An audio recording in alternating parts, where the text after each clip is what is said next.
Hey, it's Adam and Katelyn, and this is Enta Ask. If you'd like to be featured on our next episode, just click the links below. Hello, and welcome to Enta Asks. I'm Adam Kolozetti. And I'm Katelyn Bullock. And we're the founders of Enta Solutions. And who do we have today, Adam? We have Stan Peake. Stan Peake is the founder of InSite Performance Coaching, and he himself is an executive coach and all-around great guy. So Stan, welcome to our show. Thank you guys. Speaking of great folks, always a pleasure just to spend time with you both. Thank you for having me, and let's have a great time today. Yeah, let's do it. I like you said, impactful, right? Like the way the program is designed, it can reach a lot of people. And now there's Christmas parties being canceled. There's conferences that aren't happening or they're happening virtually. So, maybe as a company, there's an opportunity there to, give the program to your employees as a gift or whatever. I feel like there's lots of ways to approach this, right? It's such a great idea. And, one of the things we talked about is internally is the fact that, when you throw a Christmas party, you do it to thank and reward your staff. But ultimately, with every sort of employee recognition or employee development, every business owner, every board of directors hopes that it influences retention, that it can have happier, more engaged employees, and that through that, there's maybe some ROI that comes back to the company. Yeah. Well, this is a perfect program to do that. A lot of the team, what a lot of people in leadership positions fail to realize, their team wants coaching. Their team wants learning and development and more access. And when you open it up, instead of a $200 a plate dinner, when you factor in a hall rental and staff and all this stuff, $200 so that every single person on your team is more engaged, more focused, clearer on their purpose, their core values, where they're going, and what's getting in the way. We do everything so that we can prove ROI. We are proving that we're helping people become better leaders, develop stronger business acumen, more passion. And so that is a no-brainer in this year of all years, when that expense would just be an expense or it evaporates. Well, no, turn it into an investment. Fire your team up, get them performing at their best level ever, and do something for a charity that is just absolutely, we have to take action. To me, that's a no-brainer. Absolutely. So I want to ask another, maybe, little cheeky question here. Love it. Okay. Are you ready for this? So it's all fair game. Okay. You said it. A fair game. Okay. Everybody and their brother is a business coach. Yes. I see it. I can see the stats on LinkedIn. I can look at it up, like millions of people. Okay. So why Stan? Why you? Because well, okay. Well, first of all, I want to ask, why a coach, right? I mean, of course, there are a dozen. Why a coach in general? Now, I'm not everyone's coach, but I will talk about why hire me. But first, I want people to realize that it is a buyer beware industry. If you're on Instagram, you're going to see someone who looks to be 19 years old standing in front of a boat saying, "Follow my system and you can be successful too." And their parents are like, "Come on, Jake, we're going to be late." Not their boat, and the parents paid for the holiday.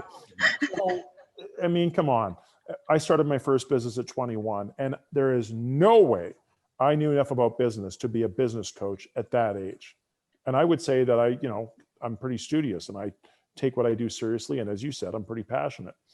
So people have to realize that just because someone says they're a coach doesn't mean that they actually are a coach. Coaching is not giving people advice.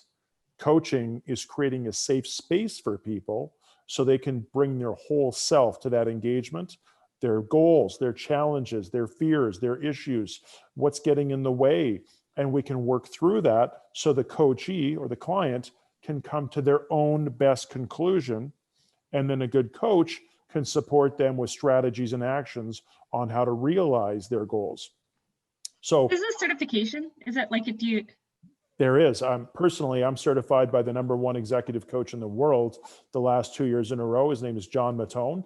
Wow. John Mattone has probably the most complete framework for what coaching is. In fact, he was hired to give his framework. The way his coaching certification came about years ago is he was hired because he had such a great reputation. He used to coach Steve Jobs. He used to coach Roger Enrico at Pepsi, you name it.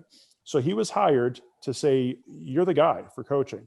Can you come in and teach our executive team all that you do for coaching? And he developed a manual. Well, that manual was 600 pages. So he took that manual, and that's the backbone of what he now goes through with a coaching certification. That's who I wanted to be certified by. Like if I'm going to pay for a certification, I'm going right to the top. That's one of 4 certifications I have. So going back to why me and why choose a coach, I'm just going to say the coach you should choose should have lived experience that you're trying to get there. You know, success leaves clues. And so don't just hire a coach. Nobody needs a coach. The reason someone should work with a coach is because they can help someone get somewhere that they couldn't on their own. It's pretty much the only reason. So lived experience is probably one of the biggest filters. Part of that is if you want to hire a business coach, what business or businesses has that coach run? There are business coaches who have never owned their own business, and they're giving people advice. Now, we're all entrepreneurs. You know what the sleepless nights are like. You know how stressful it is trying to make payroll sometimes. Yeah. You know the cash flow roller coaster. You know the self-doubt that goes and the beat yourself up when things don't go well. You know the psychology of an entrepreneur because of lived experience. Can you imagine if you hadn't done any of those things, coaching someone as they go through it? Oh, Stan, you know what I can imagine? Because do you know how many men were giving me advice when I was pregnant on how to be pregnant? The mansplaining. Yeah, there you go. Perfect. That's it. I get it. Wow. That's just idiotic. Wow. I'm married and I don't give people relationship advice. I would never. Anyway. That's so funny. But that's the whole point, is that people are giving advice when it's more about, look how smart I am, not I empathize. I've been through your situation. Here's what I'd recommend. Personally, I've owned or co-owned 7 businesses. And so I doesn't mean I know it all, but I've bought into a business. I've started 3 from scratch. I've partnered into businesses. I've gone through a merge. I've sold a business. I've folded a business, which we talked about. So I've seen lots of the different cycles of business over the last 23 years. And that's where I coach from. In addition to being certified by the world's #1 executive coach and having certifications in team effectiveness and corporate facilitation.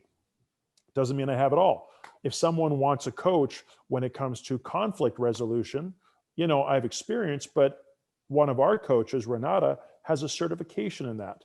So that's a perfect example that even in the same company, she's a better coach than I would be for that particular outcome or that particular goal. So you really want to vet your coach on your specific goals. And then I would also really put the effectiveness filter on. So if you're thinking about hiring a coach, ask them, who have you helped with goals like mine? Who have you helped through challenges like mine? And then here's the kicker question. Ask them who their coach is. Who's your coach? A coach. I've been fortunate enough to have been coached by John Mattone. I'm also the man himself, he is amazing, by the way. I've also spent a fair amount of time with Marshall Goldsmith, who was the #1 executive coach in the world 3 years in a row before John Mattone was. I also am in a mastermind group full of coaches, New Zealand's #1 executive coach and 2 of the top coaches in the United States. There's a few of us on this mastermind group. I get coached by them.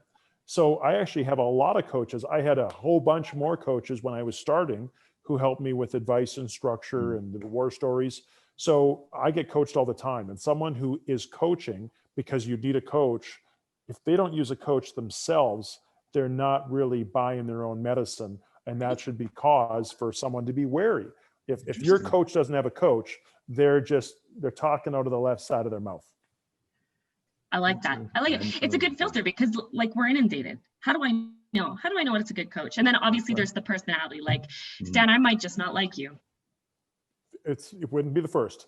I do like you. Don't. Yeah.